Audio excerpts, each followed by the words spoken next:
Hey, this is Getting Real with Hillary. This is my second video at the beach because we are still out of power. And I saw that the last video, my head was way down. So I'm trying to get this higher. Hopefully you can still hear me and see the beautiful water in the background. So what this video is about, and this will be, sorry, I'm sweating. It is hot. We have no air conditioning, but there is a breeze, so don't feel too bad. Anyway, what this week's quote, something will be about, I haven't exactly written it yet, is about, are you afraid you're crazy? Better write that down. Are you afraid you're crazy? So what I saw yesterday is that that's been one of my real fears, is that I'm crazy. And so I'll tell you what happened. Our power's still out. We had Tornado Tuesday last week, still out of power, but we have a generator. But one day the generator was out. And when we got home that night, it was pitch black and the flashlights didn't work. So the next day, we go to the gym and start charging our phones and computers and everything so we can work offline. And I decided I'm going to go in search of a flashlight, because at least if there's light, I can handle that, right? The food rots, who cares? Nothing I could do, but we need light. So I go to one store and they're all out. So I was like, okay, don't panic. I will still do this, right? So I go to the second store and there's flashlights outside with batteries, and I grabbed one and I was like, oh my God, I'm gonna cry. And my voice broke, and it was an emotional moment, okay? Like, I was just like, oh, thank God, I can survive. That's really how it was. And this guy who worked there goes, don't cry. And I was like, don't cry. So I said, no, crying is good, right? Crying is good. So I go into the store, I'm buying, I was gonna buy 3, I'd only bought 2, and I said, can you put this together for me? Or can you put these together? And he says, I'll do 1. So he puts 1 on, he puts it on. Somehow it needed 4 batteries, but we only had 2, but he got it working. So great. I take his little knife and slice through the plastic on mine, and I put the batteries in and it doesn't go on. So he's already gone. So I chase after him and I said, can you fix this? So he fixed it and he got it working. And I know that and so they had to go on the same side. Well, I would never have known that. I would have gotten home. I would have probably thrown it out in a fit of fury. So I asked for help, which is something that I learned last week, is that I can ask for help. So he did it.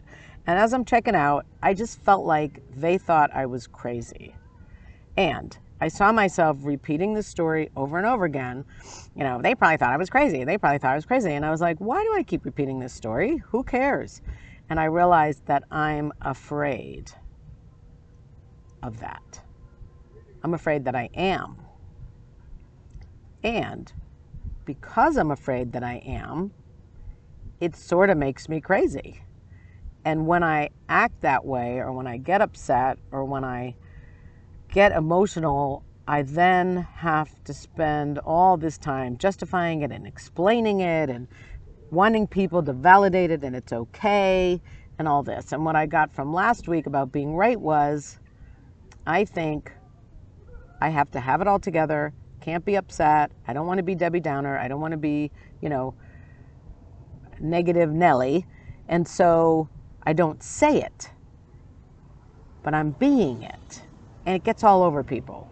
And then they think I'm always upset. And then that really gets me upset, because I don't want to be that way. So it's a trap. It's a trap because I'm afraid that I really am, that there's something wrong with me. So what I saw this week and yesterday was, who cares if the guy thinks I'm crazy? I was emotional. It was a difficult time. And that was another video that I did, was it's okay to say that something's difficult. I never allowed myself to say that before. I thought I had it all together. It's not so bad. You got to be grateful. I'm strong. I can handle this. And I wouldn't allow myself to just say, you know what? This is really hard and I need help. That was not something that I could say before. So also, I can be upset when I'm upset. I think if I allow myself to be it, I won't have to justify it. I won't have to talk about it. I can just be it and move on, just like saying it's difficult. There was another thing that happened.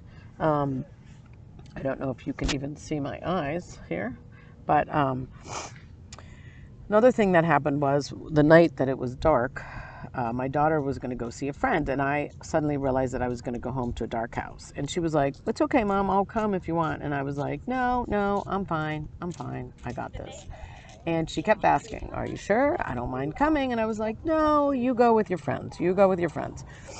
And I put down the phone and I pictured myself going into that dark house, not knowing where there was a flashlight or anything. And I called her back and I was like, "Can you come with me?"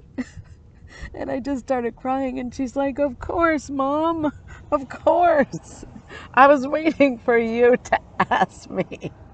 I was waiting for you to ask." And that was also a big lesson, that it's okay. It's okay to be afraid. It's okay to not have it together. It's okay to be upset. It doesn't mean I won't survive. It doesn't mean anything. It just allows me to be how I am. And this is called Getting Real with Hillary, and this is Getting Real at the beach the week of Tornado Tuesday. So, Getting Real with Hillary is my website. If you haven't subscribed, please do. We also have a newsletter. The book, Second Piece of French Toast, is available on Amazon. Hopefully you can hear this. And signing off from the beach. Hopefully there will be power soon and internet. All right. Enjoy. Bye.